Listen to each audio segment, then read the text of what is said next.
മിതം ച സാരം ച വജോഹി വാഗ്മിത. ഭർതൃഹരിയുടെ സുഭാഷിതത്രയത്തിലെ നീതിശതകത്തിൽ നിന്നുള്ളതാണ് ഈ ശ്ലോകം. കുറഞ്ഞ വാക്കുകളിൽ കൂടുതൽ അർത്ഥം ഉൾക്കൊള്ളിക്കുന്നതാണ് യഥാർത്ഥ വാക് വൈഭവം. അങ്ങനെയുള്ള ആളാണ് ശരിയായ വാഗ്മി. അനാവശ്യമായി സംസാരിക്കാതെ ആവശ്യമുള്ള കാര്യങ്ങൾ മാത്രം പറയുന്നതാണ് ഉത്തമം.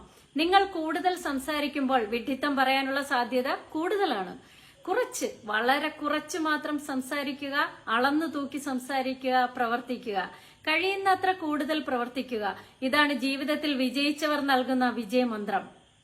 എനിക്കും അങ്ങനെയൊക്കെയാണ് ആഗ്രഹം, പക്ഷെ നടക്കുന്നില്ല. പലപ്പോഴും കൂടുതൽ സംസാരിച്ച് പുലിവാൽ പിടിക്കുന്ന ആളാണ് നിങ്ങൾ എങ്കിൽ എത്ര നിയന്ത്രിച്ചിട്ടും അളന്നു തൂക്കി സംസാരിക്കാൻ കഴിയുന്നില്ല എന്നൊക്കെയാണ് നിങ്ങൾ ചിന്തിക്കുന്നതെങ്കിൽ ഇന്നു മുതൽ നിങ്ങൾ മിതമായി സംസാരിക്കുക. എല്ലാവരും കാത്തിരിക്കാറുള്ളത് വളരെ കുറച്ചു മാത്രം സംസാരിക്കുന്ന വാക്കുകൾക്ക് വേണ്ടിയാണ്.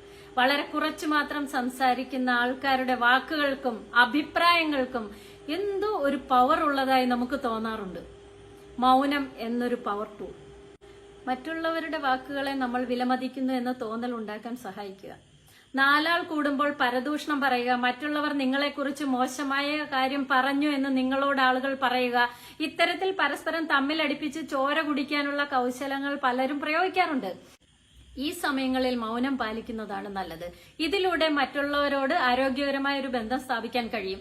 മോശം വാക്കുകൾ പറയുന്നതിനേക്കാൾ ഉത്തമമാണ് മൗനം. അതുകൊണ്ട് മൗനത്തിന് തങ്കത്തിന്റെ വിലയുണ്ട്.